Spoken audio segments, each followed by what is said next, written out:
पुण्यातील वाहतुकीला पावसाचा फटका बसलाय, कारण राजारामपूर ते वडगाव उड्डाण पुलावर वाहतूक कोंडी झाली। वाहनांच्या लांब रांगा लागलेल्या आपल्याला पाहायला मिळतात। बघा ही दृश्य आहेत।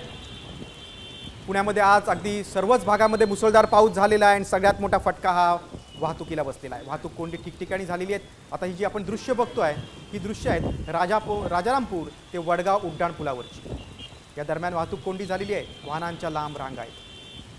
आपण अधिक माहिती घेऊया। आमचे प्रतिनिधी पुण्याचे सागर आव्हाड फोनद्वारे जोडले गेलेले आहेत। सागर, आज खरं तर पावसामुळे कहर केला पुण्यामध्ये।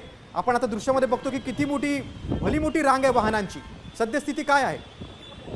नक्की आपण जर बघितलं तर आता सिंहगड रोडवरती लांबच लांब रांगा ज्या आहेत त्या लागलेल्या आपल्याला पाहायला मिळतात।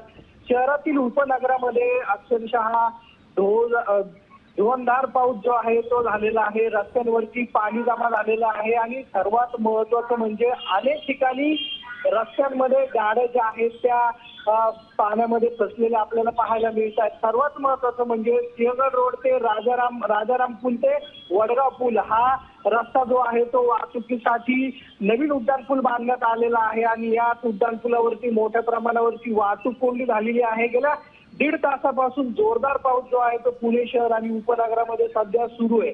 वानवडे असेल, त्याचबरोबर नगर रोड असेल, कात्रज, कोंढवा या परिसरामध्ये तर नक्कीच सागर, आणि आता ही वाहतूक कोंडी कशी सुटणार हे बघणं खूप महत्त्वाचं आहे। तुम्ही सविस्तर माहिती दिली त्याबद्दल धन्यवाद।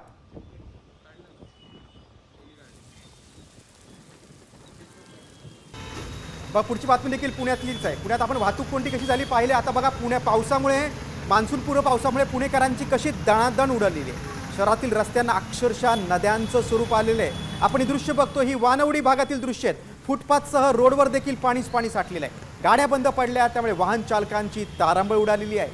पुण्यातले रस्ते पाण्याखाली गेलेले आहेत। महापालिकेच्या कारभाराची देखील त्यामुळे पोलखोल झालेली आहे। घरांमध्ये पाणी शिरलेलं आहे, सोसायट्यांमध्ये पाणी शिरलेलं आहे।